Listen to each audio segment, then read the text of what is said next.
ಎಲ್ಲರಿಗೂ ನಮಸ್ಕಾರ. ನಾನು doctor Srivatsa, uro oncologist, Shri Shankara cancer hospital Bengaluru. ಈ ದಿನ ನಾನು ನಿಮಗೆ ರೋಬೋಟಿಕ್ ಸರ್ಜರಿ ಬಗ್ಗೆ ಪರಿಚಯ ಮಾಡಿಸ್ಕೊಡ್ಲಿಕ್ಕೆ ಇಷ್ಟಪಡ್ತೀನಿ. ಸಾಮಾನ್ಯ ಈಗ ಒಂದು 20 ವರ್ಷಗಳಿಂದ ರೋಬೋಟಿಕ್ ಸರ್ಜರಿ ಅಂತ ಒಂದು ಹೊಸ ತಂತ್ರಜ್ಞಾನ, ಅಂದರೆ ಯಂತ್ರಮಾನವ, ರೋಬೋಟ್ ಅಂತ ಏನು ಕರಿತೀವಲ್ಲ, ಆ ಯಂತ್ರಮಾನವನನ್ನು ಅಥವಾ ರೋಬೋಟ್ನ ಬಳಸ್ಕೊಂಡು ಕ್ಲಿಷ್ಟವಾದಂಥ ಕ್ಯಾನ್ಸರ್ ಸರ್ಜರೀಸ್ನ ಮಾಡುವಂತಹ ಒಂದು ಫೆಸಿಲಿಟಿ ಈಗ ನಮಗೆ ಲಭ್ಯವಾಗಿದೆ. ನಾನು ಹೇಳಿದ ಹಾಗೆ ಕಳೆದ ಒಂದು 2 ದಶಕಗಳಿಂದ ಈ ಟೆಕ್ನಾಲಜಿ ಬಳಕೆ ಆಗ್ತಾ ಇದ್ದು, ಇತ್ತೀಚಿನ ದಿನಗಳಲ್ಲಿ ಕಳೆದ ಒಂದು 8-10 ವರ್ಷಗಳಿಂದ ಸಾಕಷ್ಟು ಕಾಂಪ್ಲೆಕ್ಸ್ ಸರ್ಜರೀಸ್ನ, ಕ್ಯಾನ್ಸರ್ ಸರ್ಜರೀಸ್ನ ಈ ರೋಬೋಟಿಕ್ ಟೆಕ್ನಾಲಜಿಯನ್ನು ಬಳಸ್ಕೊಂಡು ಮಾಡೋದಕ್ಕೆ ನಮಗೆ ಇವತ್ತು ಅವಕಾಶ ಇದೆ.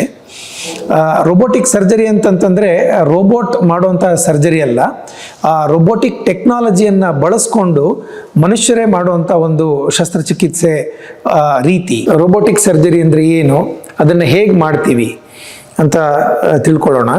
ರೋಬೋಟಿಕ್ ಸರ್ಜರಿ ಅಂದರೆ ನಾನು ಹೇಳಿದ ಹಾಗೆ ರೋಬೋಟ್ ಅಂದರೆ ಅಥವಾ ಈ ಮೆಷಿನ್ನು ತಾನಾಗೆ ಮಾಡುವಂಥ ಸರ್ಜರಿ ಅಲ್ಲ, ಈ ಮೆಷಿನನ್ನು ಬಳಸ್ಕೊಂಡು ಸರ್ಜನ್ಸ್ ಮಾಡುವಂಥ ಒಂದು ಸರ್ಜರಿ ಇದು. ಹಾಗಿದ್ರೆ ರೋಬೋಟಿಕ್ ಸರ್ಜರಿ ಅಡ್ವಾಂಟೇಜಸ್ ಏನು ಅಂತಂದರೆ, ಯಾಕೆ ಇದನ್ನು ಮಾಡಬೇಕು? ಮನುಷ್ಯರೇ ಮಾಡೋದಾದರೆ ರೋಬೋಟಿಕ್ ಸರ್ಜರಿ ಯಾಕೆ ಮಾಡಬೇಕು? ನಾವು ಸಾಮಾನ್ಯವಾಗಿ ಕೈಯಲ್ಲಿ ಮಾಡೋ ಹಾಗೆ ಯಾಕೆ ಮಾಡಬಾರ್ದು ಅಂತ ನೀವು ವಿಚಾರ ಮಾಡಬಹುದು. ಯಾವುದೇ ಒಂದು ಶಸ್ತ್ರಚಿಕಿತ್ಸೆ ಮಾಡಬೇಕು ಅಂತಂದರೆ ಒಂದು ಇನ್ಸಿಷನ್ ಅಂತ ಮಾಡಬೇಕು. ಅಂತಂದರೆ ಒಂದು ಗಾಯವನ್ನು ಮಾಡಿ, ಉದಾಹರಣೆಗೆ ಒಂದು ಹೊಟ್ಟೆಯಲ್ಲಿನ ಯಾವುದೇ ಒಂದು ಆರ್ಗನ್ ಮೇಲೆ ನಾವು ಸರ್ಜರಿ ಮಾಡಬೇಕು ಅಂತಂದರೆ ಹೊಟ್ಟೆಯನ್ನು ನಾವು ಆಪ್ರೇಟ್ ಮಾಡಿ ಹೊಟ್ಟೆಯನ್ನು ಓಪನ್ ಮಾಡಬೇಕು. ಅದು ಸಾಕಷ್ಟು ದೊಡ್ಡದಾಗಿರುತ್ತೆ, ಅಂದರೆ ಕೆಳಗಿಂದ ಮೇಲ್ ತನಕನೂ ಒಂದು ಕಟ್ ಬರುತ್ತೆ. ಅದನ್ನು ಮಾಡಿದ ಮೇಲೇ ನಾವು ಆ ಒಂದು ಆರ್ಗನ್ಗೆ ರೀಚ್ ಆಗಬಹುದು, ಅದರ ಹತ್ರ ಹೋಗಿ ಅದರ ಮೇಲೆ ಆಪ್ರೇಷನ್ ಮಾಡೋದಾಗಲಿ ಅಥವಾ ಯಾವುದಾದ್ರೂ ಒಂದು ಕ್ಯಾನ್ಸರಸ್ ಭಾಗ ಇದ್ದರೆ ಅದನ್ನು ತೆಗೆಯೋದಾಗಲಿ ಮಾಡಬಹುದು. ಇವೆಲ್ಲ ಕ್ಲಿಷ್ಟವಾದ ಶಸ್ತ್ರಚಿಕಿತ್ಸೆಗಳು, ಇದಕ್ಕೆ ಸಾಕಷ್ಟು ಪರಿಣಿತಿ ಬೇಕು. ಅಷ್ಟೇ ಅಲ್ದಿರ ಈ ಥರ ಒಂದು ದೊಡ್ಡ ಸರ್ಜರಿ ಮಾಡಿದಾಗ ರೋಗಿಗಳಿಗೆ ಸಾಕಷ್ಟು ಅನಾನುಕೂಲತೆ ಉಂಟಾಗುತ್ತೆ. ಅನಾನುಕೂಲತೆ ಅಂತಂದರೆ ಏನು? ದೊಡ್ಡದಾಗಿ ಕಟ್ ಮಾಡಿದರೆ ತುಂಬ ನೋವು ಆಗ್ಬೋದು, ಸಾಕಷ್ಟು ರಕ್ತಸ್ರಾವ ಆಗಿ ಪೇಷಂಟ್ಸ್ಗೆ ರಕ್ತ ಕೊಡುವಂಥ ಪರಿಸ್ಥಿತಿ ಉಂಟಾಗಬಹುದು. ನೋವಿನಿಂದಾಗಿ ಅವರಿಗೆ ಸಾಕಷ್ಟು ದೀರ್ಘಕಾಲ ಪೇಯ್ನ್ ಕಿಲ್ಲರ್ಸ್, ಯಾವುದು ತುಂಬ ಅಡ್ಡ ಪರಿಣಾಮಗಳನ್ನು ಹೊಂದಿರ್ತಾವೋ ಆ ರೀತಿಯಾದಂಥ ಪೇಯ್ನ್ ಕಿಲ್ಲರ್ಸ್ನ ಬಳಕೆ ಮಾಡುವಂಥ ಒಂದು ಪರಿಸ್ಥಿತಿ ಉಂಟಾಗಬಹುದು. ತಾವು ಪೇಷಂಟ್ಗಳು ರಿಕವರ್ ಆಗಿ ತಾವು ಅವ್ರ ಮನೆಗೆ ಹೋಗಿ ತಮ್ಮ ಕೆಲಸಗಳನ್ನು ಮಾಡ್ಕೊಳ್ಳೋದಕ್ಕೆ ಸಾಕಷ್ಟು ಸಮಯ ಬೇಕಾಗಬಹುದು. ಇದನ್ನು ಕನ್ವ್ಯಾಲೆಸೆನ್ಸ್ ಟೈಮ್ ಅಂತೀವಿ ಅಥವಾ ರಿಕವರಿ ಟೈಮ್ ಅಂತೀವಿ. ಈ ಓಪನ್ ಶಸ್ತ್ರಚಿಕಿತ್ಸೆ ಮಾಡುವಾಗ ಈ ರಿಕವರಿ ಟೈಮು ಎಷ್ಟೋ ಬಾರಿ ಹಲವಾರು ವಾರಗಳಾಗ್ಬೋದು ಅಥವಾ ಕೆಲವೊಮ್ಮೆ 3-4 ತಿಂಗಳು ಕೂಡ ಆಗಬಹುದು. ಇದರಿಂದಾಗಿ ಪೇಷಂಟ್ಸ್ಗೆ ತುಂಬ ಡಿಸ್ಕಂಫರ್ಟ್ ಅಥವಾ ಡಿಸ್ಅಡ್ವಾಂಟೇಜಸ್ ಕೂಡ ಇರ್ತವೆ. ಇದನ್ನು ಮೀರಿಸೋದಕ್ಕೆ ಅಂತ ಹೇಳಿ ಈಗ ಒಂದು 30-35 ವರ್ಷಗಳಿಂದ ಲ್ಯಾಪ್ರೋಸ್ಕೋಪಿ ಅಥವಾ ಕೀ ಹೋಲ್ ಸರ್ಜರಿ ಅಂತ ಒಂದು ಟೆಕ್ನಾಲಜಿಯನ್ನು ನಾವು ಬಳಸ್ತಾ ಇದ್ದೀವಿ. ಇದನ್ನೆಲ್ಲ ತಾವು ಸಾಮಾನ್ಯವಾಗಿ ಕೇಳಿರಬಹುದು. ಸಣ್ಣ ಸಣ್ಣ ರಂಧ್ರಗಳನ್ನು ಮಾಡಿ ಹೊಟ್ಟೆಯಲ್ಲಿ ಈ ಥರ ಇನ್ಸ್ಟ್ರೂಮೆಂಟ್ಸನ್ನು ಬಳಸ್ಕೊಂಡು ಲ್ಯಾಪ್ರೋಸ್ಕೋಪಿಕ್ ಸರ್ಜರಿ ಮಾಡ್ತಾರೆ ಶಸ್ತ್ರಚಿಕಿತ್ಸೆಯಲ್ಲಿ. ಲ್ಯಾಪ್ರೋಸ್ಕೋಪಿ ಮಾಡುವಾಗ ಸಾಕಷ್ಟು ಅಡ್ವಾಂಟೇಜಸ್ ಇರುತ್ತೆ. ಸಣ್ಣ ಸಣ್ಣ ರಂಧ್ರಗಳಲ್ಲಿ ಆಪರೇಷನ್ ಮುಗ್ದೋಗುತ್ತೆ, ಬ್ಲೀಡಿಂಗ್ ಕಡಿಮೆ ಆಗುತ್ತೆ, ನೋವು ಸಾಕಷ್ಟು ಕಡಿಮೆ ಇರುತ್ತೆ. ಆದರೆ ಲ್ಯಾಪ್ರೋಸ್ಕೋಪಿಯಲ್ಲಿ ಒಂದು ಮುಖ್ಯವಾದ ಡಿಸ್ಅಡ್ವಾಂಟೇಜ್ ಏನು ಅಂತಂತಂದರೆ ಮೂಮೆಂಟ್ಸ್ ಆಫ್ ದ ಸರ್ಜನ್. ನಾವು ಕೈಯಲ್ಲಿ ಸರ್ಜರಿ ಹೇಗೆ ಮಾಡುವಾಗ ಹೇಗೆ ನಮ್ಮ ಕೈ ಸರಾಗವಾಗಿ ಬೇರೆ ಬೇರೆ ದಿಕ್ಕುಗಳಲ್ಲಿ ನಮಗೆ ಯಾವ ರೀತಿಯಲ್ಲಿ ಬೇಕೋ ಆ ರೀತಿಯಲ್ಲಿ ಅನುಕೂಲಕರವಾಗಿ ಮೂವ್ ಆಗುತ್ತೋ, ಲ್ಯಾಪ್ರೋಸ್ಕೋಪಿಯಲ್ಲಿ ಆ ರೀತಿ ನಾವು ಮಾಡೋದಕ್ಕೆ ಸಾಧ್ಯ ಆಗೋದಿಲ್ಲ. ಲ್ಯಾಪ್ರೋಸ್ಕೋಪಿಯಲ್ಲಿ ಲಿಮಿಟೆಡ್ ಮೂಮೆಂಟ್ಸ್ ಇರುತ್ತೆ.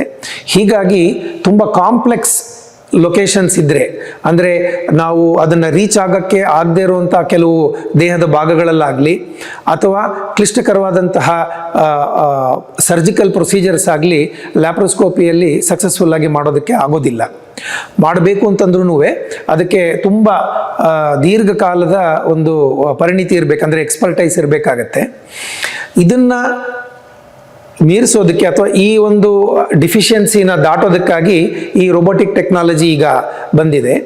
ರೋಬೋಟಿಕ್ ಟೆಕ್ನಾಲಜಿಯಲ್ಲಿ ಮನುಷ್ಯ ತನ್ನ ಕೈಗಳನ್ನು ಹೇಗೆ ಬಳಸ್ತಾನೋ ಅದೇ ರೀತಿಯಾಗಿ ಈ ಯಂತ್ರವನ್ನು ಉಪಯೋಗಿಸ್ಕೊಂಡು ಈ ಇನ್ಸ್ಟ್ರೂಮೆಂಟ್ಸ್ ಮೂಲಕ ಅದೇ ರೀತಿಯಾದಂಥ ಮೂಮೆಂಟ್ಸನ್ನು ರೆಪ್ಲಿಕೇಟ್ ಮಾಡ್ಕೊಳ್ತಾ ಸರ್ಜರಿ ಮಾಡೋದಕ್ಕೆ ಒಂದು ಅವಕಾಶ ಇರುತ್ತೆ.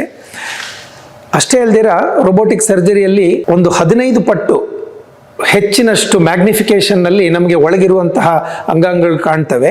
ಅಂದರೆ ಸಣ್ಣ ಸಣ್ಣ ರಕ್ತನಾಳಗಳಿರಬಹುದು, ಸಣ್ಣ ಸಣ್ಣ ನರಗಳಿರಬಹುದು, ಅಥವಾ ಕ್ಯಾನ್ಸರ್ನ ಯಾವುದೇ ಒಂದು ಸಣ್ಣ ಒಂದು ಭಾಗ ಇರಬಹುದು. ಅದು 15 ಪಟ್ಟು, ಅಂದರೆ ನಮ್ಮ ಸಾಮಾನ್ಯವಾಗಿ ನಮ್ಮ ಕಣ್ಣಿಗೆ ಕಾಣೋದಕ್ಕಿಂತ ಒಂದು 15 ಪಟ್ಟು ಹೆಚ್ಚಿನ ಮ್ಯಾಗ್ನಿಫಿಕೇಷನ್ನಲ್ಲಿ ನಮಗೆ ಕಾಣಸಿಗ್ತದೆ. ಹಾಗಾಗಿ ಇದರಿಂದ ಅಡ್ವಾಂಟೇಜ್ ಏನಂತಂದರೆ ನಾವು ಒಂದು ಸಣ್ಣ ಸಣ್ಣ ಸರ್ಜಿಕಲ್ ಸ್ಟೆಪ್ಪನ್ನು ಕೂಡ ಬಹಳ ಅನುಕೂಲಕರವಾಗಿ ಮಾಡಬಹುದು. ಬ್ಲೀಡಿಂಗ್ ಲ್ಯಾಪ್ರೋಸ್ಕೋಪಿಗಿಂತಲೂ ತುಂಬ ಕಡಿಮೆ ಆಗುತ್ತೆ. ಸರ್ಜರಿಗಳನ್ನು ಓಪನ್ ಸರ್ಜರಿ ಹೇಗೆ ನಾವು ಬೇಗ ಮಾಡಿ ಮುಗಿಸ್ತೀವೋ ಅದೇ ರೀತಿಯಲ್ಲಿ ರೋಬೋಟಿಕ್ ಸರ್ಜರಿ ಕೂಡ ಅಷ್ಟೇ ಶೀಘ್ರವಾಗಿ ಮಾಡಿ ದೀರ್ಘಕಾಲದ ಒಂದು ಸರ್ಜರಿಯಿಂದ ಉಂಟಾಗುವ ಅಡ್ಡ ಪರಿಣಾಮಗಳನ್ನು ಕೂಡ ನಾವು ಅದನ್ನು ಕಡಿಮೆ ಮಾಡಬಹುದು. ಈ ರೋಬೋಟಿಕ್ ಸರ್ಜರಿಯಿಂದಾಗಿ ಇವತ್ತು ನಾವು ಸಾಕಷ್ಟು ಕ್ಯಾನ್ಸರ್ಗಳನ್ನು ಸಕ್ಸಸ್ಫುಲ್ಲಾಗಿ ಟ್ರೀಟ್ ಮಾಡೋದಕ್ಕೆ ಆಗ್ತಾ ಇದೆ. ಹಿಂದೆ ಒಂದು 20 ವರ್ಷದ ಹಿಂದೆ ಯಾವ ಒಂದು ಶಸ್ತ್ರಚಿಕಿತ್ಸೆ ತುಂಬ ಕಠಿಣ ಅಥವಾ ತುಂಬ ಕಷ್ಟ ಅಥವಾ ಬಹು ವಿರಳವಾಗಿ ಮಾಡುವಂತಹ ಸೆಂಟರ್ಸ್ ನಮ್ಮ ದೇಶದಲ್ಲಿ ಇತ್ತು, ಈ ರೋಬೋಟಿಕ್ ಟೆಕ್ನಾಲಜಿಯಿಂದಾಗಿ ಇವತ್ತು ಸಾಮಾನ್ಯವಾಗಿ ಪ್ರತಿಯೊಂದು ಪ್ರಮುಖ ನಗರದಲ್ಲೂ ಕೂಡ ಇದರ ಬಳಕೆ ಆಗ್ತಾ ಇದೆ. ಹಾಗಾಗಿ ನಮ್ಮ ದೇಶದ ಎಲ್ಲ ಜನರಿಗೆ ಇದರ ಉಪಯೋಗ ಆಗ್ತಾ ಇದೆ. ಕಷ್ಟವಾದ ಕ್ಯಾನ್ಸರ್ ಸರ್ಜರಿಗಳು ಸುಲಭವಾಗಿ ಆಗ್ತಾ ಇದೆ, ಬೇಗ ಚೇತರಿಸ್ಕೊಳ್ತಾ ಇದ್ದಾರೆ. ಅವರಿಗೆ ಬ್ಲಡ್ ಟ್ರಾನ್ಸ್ಫ್ಯೂಷನ್ ಅಂದರೆ ರಕ್ತ ಕೊಡೋದಾಗಲಿ ಅಥವಾ ಪೇನ್ ಕಿಲ್ಲರ್ ಯೂಸೇಜ್ ಅಂತಂದರೆ ನೋವು ಆಪರೇಷನ್ ಆದಮೇಲೆ ಉಂಟಾಗುವಂಥ ನೋವಿಗಾಗಿ ನಾವು ಕೊಡುವಂಥ ಮೆಡಿಸಿನ್ಸ್ ಆಗಲಿ ತುಂಬ ಕಡಿಮೆ ಬಳಕೆ ಆಗುತ್ತೆ. ಪೇಷಂಟ್ಸು ಸಾಮಾನ್ಯವಾಗಿ ಒಂದು ದೊಡ್ಡ ಸರ್ಜರಿ ಆದರೂ ಸಹಿತ ಸಾಮಾನ್ಯವಾಗಿ 1 ಅಥವಾ 2 ವಾರಗಳಲ್ಲೇ ಅವರಿಗೆ ಒಂದು ಸೆನ್ಸ್ ಆಫ್ ವೆಲ್ ಬೀಯಿಂಗ್ ಅಂತಂದರೆ ನಾನು ಒಂದು ದೊಡ್ಡ ಪ್ರಮಾಣದ ಒಂದು ಶಸ್ತ್ರಚಿಕಿತ್ಸೆಗೆ ಒಳಗಾಗಿದ್ದೀನಿ ಅಂತ ಅನಿಸೋದೇ ಇಲ್ಲ. ಅವರಿಗೆ ಮುಂಚೆ ಅವರು ಅಂದರೆ ಟ್ರೀಟ್ಮೆಂಟಿಗೆ ಮುಂಚೆ ಹೇಗಿದ್ರೋ ಹೆಚ್ಚು ಕಡಿಮೆ ಅದೇ ರೀತಿಯಲ್ಲೇ ಒಂದು 2 ವಾರಗಳಲ್ಲೇ ಒಂದು ಫೀಲಿಂಗ್ನಲ್ಲಿ ಇರ್ತಾರೆ. ಬಹಳ ಬೇಗ ಅವರು ಮತ್ತೆ ತಮ್ಮ ಜೀವನ ಶೈಲಿಗೆ ವಾಪಸ್ ಆಗ್ತಾರೆ. ಅಂತಂದರೆ ತಮ್ಮ ಪ್ರತಿನಿತ್ಯದ ಕೆಲಸಗಳನ್ನು ಮಾಡೋದಾಗಲಿ ಅಥವಾ ಹೊರಗೆ ಹೋಗಿ ಕೆಲಸ ಮಾಡೋದಾಗಲಿ ಈ ಎಲ್ಲವನ್ನು ಬಹಳ ಬೇಗ ಮತ್ತೆ ಮಾಡೋದಕ್ಕೆ ಪ್ರಾರಂಭ ಮಾಡ್ತಾರೆ. ಮತ್ತು ನಾನು ಹೇಳಿದ ಹಾಗೆ ತುಂಬ ಕ್ಲಿಷ್ಟಕರವಾದಂತಹ ಸರ್ಜರಿಗಳನ್ನು ಕೂಡ ಈ ರೋಬೋಟಿಕ್ ತಂತ್ರಜ್ಞಾನದಿಂದ ನಾವು ಬಹಳ ಸುಲಭವಾಗಿ ಮಾಡೋದಕ್ಕೆ ಒಂದು ಅವಕಾಶ ಆಗಿದೆ.